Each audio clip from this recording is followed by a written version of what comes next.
Luar biasanya orang Islam yang jahat, yang luar biasanya orang Islam yang zalim, yang luar biasa orang Islam yang tidak ada hassasiyah, sensitivity melihat kezaliman yang menimpa umat Islam di Palestin. Kenapa saya berkata pemimpin-pemimpin negara Arab jauh lebih jahat dan lebih kejam daripada Zionis Yahudi?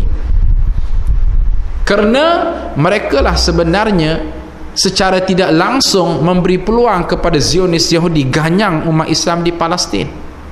Pembuktiannya begini. Ini segelas air. Imagine kan ia adalah sebuah negara Palestin. Saya letak di tengah-tengah meja. Dan imagine kan bahawa sekeliling ini adalah negara-negara Arab yang melingkungi negara Palestin. Sebut saja, bermula daripada Jordan, Lebanon, Syria, Mesir, Arab Saudi, Kuwait, Dubai, Qatar, Bahrain, Emirat Arab Bersatu, pergi jauh sikit Lebanon, mana lagi, Libya, Sudan, pergi seberang sana Turki. Kesemua negara-negara ini bukan negara Yahudi, bukan negara Hindu, bukan negara Kristian, tetapi mereka bangga mendakwa mereka adalah pemimpin negara umat Islam. Tetapi apa yang mereka lakukan sehingga hari ini untuk menyelamatkan umat Islam yang diratah dan dimamah dengan lahapnya oleh Zionis Yahudi? Walhal umat Islam mereka tidak buat apa-apa, walhal umat Islam di bumi Palestin nisbah kepada orang-orang Arab yang ada di sekeliling mereka ini bukan orang lain. Nisbah kepada negara-negara Arab, umat Islam di Palestin ini bukan orang lain. Bermula daripada senegara dengan mereka, setanah air dengan mereka, sebangsa dengan mereka, sebahasa dengan mereka, sewarna kulit dengan mereka, seiras dengan mereka, sequran dengan mereka, sehadis dengan mereka, serasul dengan mereka, senabi dengan mereka, sequran dengan mereka, bahkan kemungkinan di kalangan sanak saudara mereka.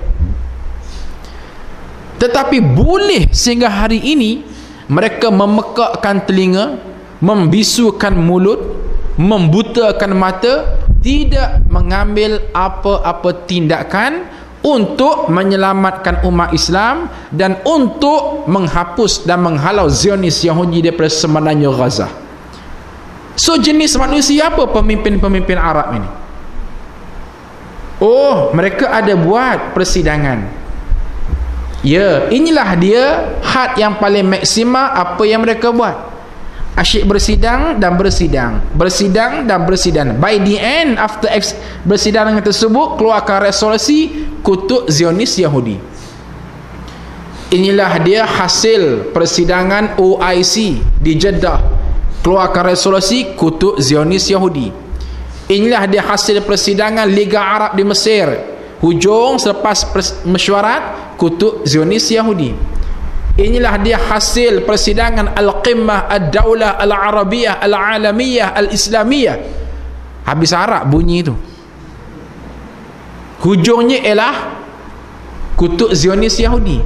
Akhil Karim, saudara-saudara sekalian, saya nak sebut begini, kalau sekadar nak kutuk Zionis Yahudi, tidak perlu kepada kamu atas kapasiti sebagai pemimpin negara Arab. Cukup kami ahli jemaah suara ubudiyah boleh kutuk Zionis Yahudi. Kita boleh kutuk Zionis Yahudi. Selepas tazkirah ni, kita pungut tanda tangan, kemudian fax ke pejabat Perdana Menteri Zionis Yahudi di Palestin, tulis kenyataan kami ahli jemaah suara ubudiyah mengutuk sekeras-kerasnya kezaliman kamu wahai Zionis Yahudi. Boleh ataupun tidak? Boleh sangat. Apa maksud saya? Nak beritahu bahawa bahasa kutuk ini bahasa marhain.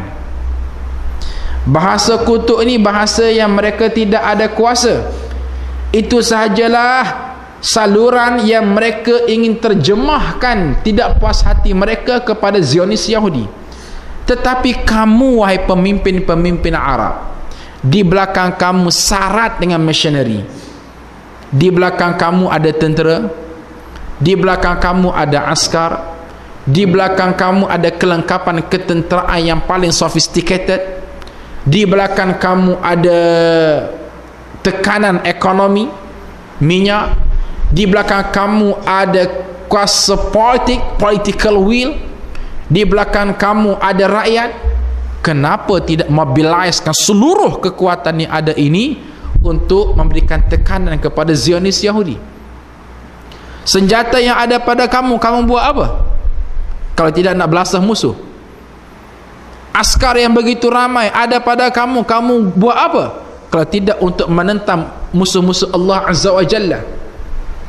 Yakinlah saudara muslimin dan muslimat sekalian, kalau kita membuat postmortem kenapa mereka memeluk tubuh, membisu 1000 bahasa, kerana min wara isitar, di sebalik tabir mereka jugalah juak-juak Yahudi.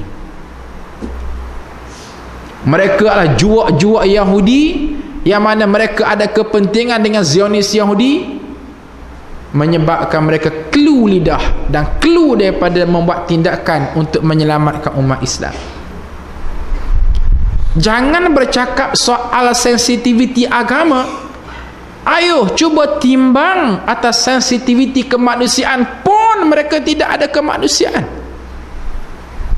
Kita bila dipamerkan gambar-gambar kekejaman Zionis Yahudi, ya Allah sayu rasa. Walhal kita berada di Malaysia jauh sangat. Walhal kita ni Melayu, mereka Arab. Takkanlah kamu wahai pemimpin-pemimpin Arab yang hanya berjiran dengan Palestin, bahkan kemungkinan mendengar berdilan Zionis Yahudi meratah dan memamah jasad tubuh orang Islam Palestin, tiba-tiba kamu boleh tidur lena ya. Dalam kamu melihat sendiri kehancuran yang dilakukan Zionis Yahudi, tiba-tiba kamu boleh santai relax saja ya. Ini yang saya maksudkan, bahawa dalam insiden kemanusiaan kezaliman Zionis Yahudi, saya nak katakan bahawa pemimpin-pemimpin negara Arab jauh lebih zalim daripada Yahudi, jauh lebih kejam daripada Yahudi, kerana mereka lah seolah-olah membuka peluang kepada Zionis Yahudi ganyang umat Islam di Palestin. Dalam keadaan kalau mereka bersatu, kalau mereka gunakan seluruh kekuatan untuk hancurkan Zionis Yahudi, jangan kita fikir Zionis Yahudi tergamak untuk melakukan sedemikian rupa.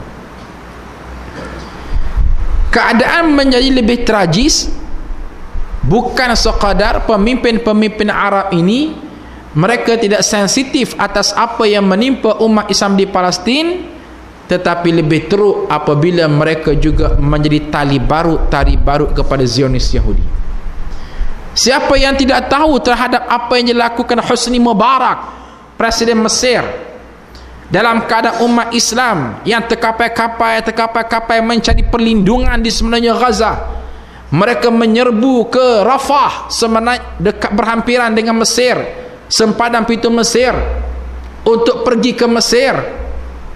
Mereka pergi ke Mesir bukan untuk mencari suaka politik, bukan untuk menjadi pelarian politik, tetapi sekurang-kurangnya mereka masuk ke Mesir untuk berkata kepada rakyat Islam di Mesir, wahai saudaraku, berikan kepadaku sekeping roti untuk aku makan. Aku kelaparan, kebuluran, berikan